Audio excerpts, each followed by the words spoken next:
Bitch, you left me on my own. Ay, onto that dirty now. Peace. What's good, guys? How's it going? Hope you guys are doing well. Let's talk about and discuss Impact Wrestling for October the 20th, 2022. This show was okay, to say the very least. The main event is really what saved this show, if I do say so myself. There was a bit of a story that happened in the beginning of the show. So we got a cohesive and concise storyline all throughout the night, well, most of the night. But we'll get into those two things. So please hit the like button, hit the subscribe button, comment down below. We kick this show off with Bullet Club, Juice Robinson and Chris Bay. So Robinson and Bay, they were looking for Ace. They can't find him at all. So they run down some stairs real quick. They find him out, laid out in the parking lot. And I'm like, oh shit. So Impact's parking lot is like NXT's parking lot. So bad shit happens, I guess, in parking lots. So Tommy Dreamer, he tries to assist, but Bullet Club questions where Bully is, and implying that he's the one who attacked Ace Austin, which probably is going to end up being true anyway. So that leads you into the first match of the night. Tommy Dreamer and Bully Ray, they defeat Juice Robinson and Chris Bay. Fuck Juice Robinson. So Bully wins via the Bully Bomb.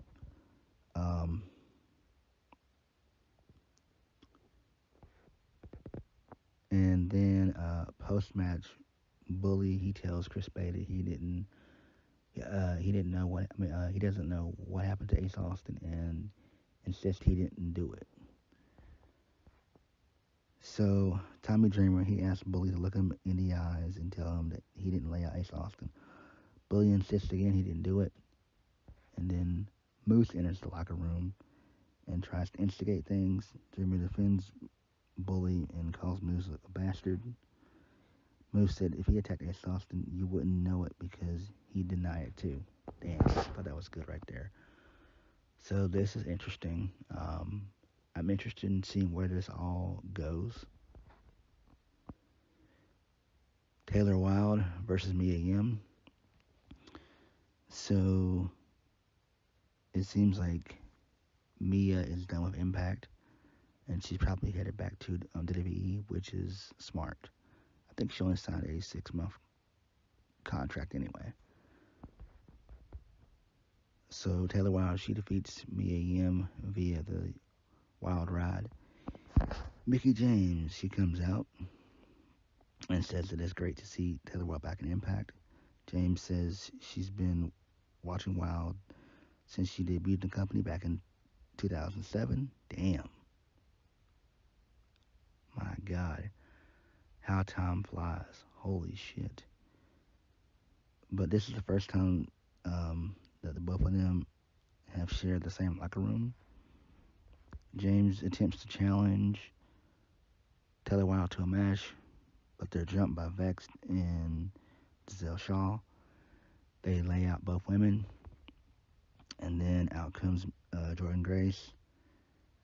And so she makes the save and clears the ring of Vex.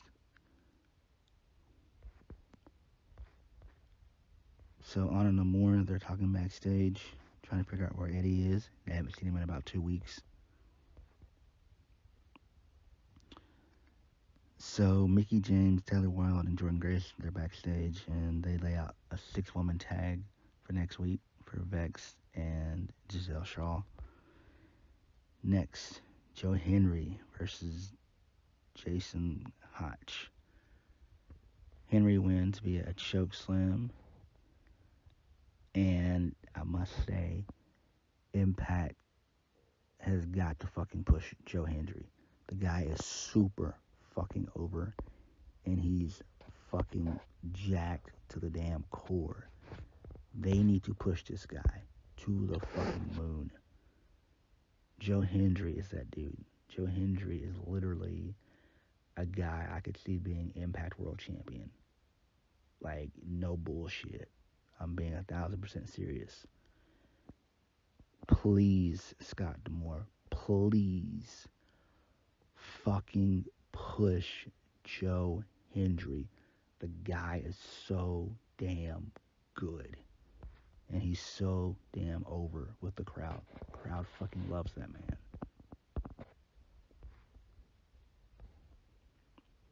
Please push this man. Fucking push Joe Hendry. Push him. So Scott D'Amore, he's in the ring talking about Impact Wrestling's X Division. He gives praise to Frankie Kazarian as the first man to hold the X Division in 3 different decades. He said he was shocked when Kazarian announced he would exercise option C to challenge for the Impact World Championship. D'Amore brings Kazarian to the ring to make it official. Kazarian comes out and shakes D'Amore's hand, and he's reminded that there's no turning back. If Kazarian hands on the championship, D'Amore said there's going to be an 8-person tournament to crown a new champion, and that will conclude at Overdrive in November, the same night that Kazarian will challenge for the title. D'Amore asked Kazarian if he's sure, and he's confirmed, and he confirmed he's never been more certain in his life. He hands over the title to D'Amore. Kazarian goes on to talk about the first time he won the X Division Championship, and he says this last title reign was just as special to him as his first. Kazarian said while he left professional wrestling, it hasn't always left him back. He credits Impact for meeting his wife. Said that his family's proud of him, but he's not proud of himself because he's never been world champion, and that beats away at his stomach. And then before he could finish getting the rest of his words out, he's taken out by Steve Macklin, who beats the shit out of him, and then Josh Alexander comes out to make the save, and Macklin dips the fuck out. Backstage, we see Eddie Edwards. He arrives to the building. He's approached by his wife and Honor No More, who asks him where he's been. Eddie says he knows either Honor No More ends or his marriage ends, and he said he will let everyone know about what happened later on the night. Frankie Kazarian tells Josh Alexander that he can take care of himself and told Alexander not to trust Bully Ray. Rich Swann versus Eric Young. Swann defeats Young via a roll-up. And then post-match, Violent by Design, they take out Swann, and one of his minions also take out Swann, but the lights go out. Sami Callihan appears with baseball bats and runs everybody off. Who gives a fuck? They should have gone Sami and Eric Young a long time ago. It kind of makes sense. Violent by Design kind of has fallen off the rails ever since what happened to Joe.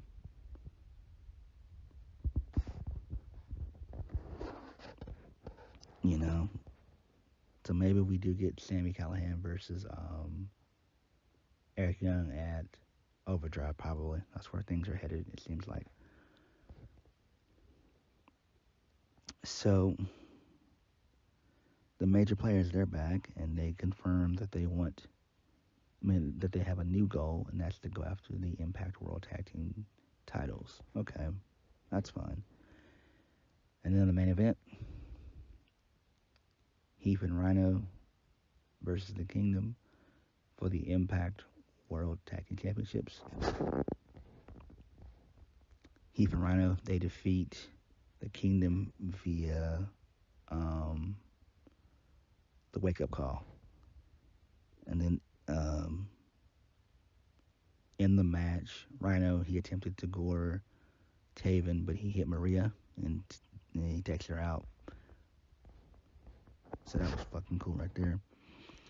Post-match, Eddie Edwards, he comes out. He confronts Honor No More. Edwards says his wife Alicia gave him an ultimatum either to leave the group or to lose her. And the crowd starts chanting, "Na na na, hey hey, goodbye." Edwards he attempts to question all the members wanting to know more. And Eddie says that he blames his loss about Frangoya on PCO. He asks if PCO is loyal, and PCO doesn't answer. So Vincent puts a black bag over his head, and Eddie Edwards is tired of PCO's bullshit, which they shouldn't have bleeped it out. And then Edwards calls PCO a bitch. PCO just fucking snaps and beats the shit out of everybody. He clotheslines everybody. He chokes Sam Vincent through a chair, and PCO stands tall. So it's official. The honor war is officially done, and it actually makes sense. I don't know how they're going to tell Eddie being a babyface. It's going to take time. This lasted for 10 months. It should have been over way before then, but it is what it is. Honor war is officially done. We all know it because the Kingdom, they're now in AEW. Vincent's doing some WWE stuff. He's going to be, I think, part of the Wyatt Six. I mean, the Wyatt Six. And Eddie Edwards is still there. PCO will probably be pushed as a singles guy. Kenny King, same thing. So, there's that. But overall, it was an okay show. So, on that note, thank you guys for watching. Please hit the like button, comment down below, and subscribe for the videos. I'll catch you guys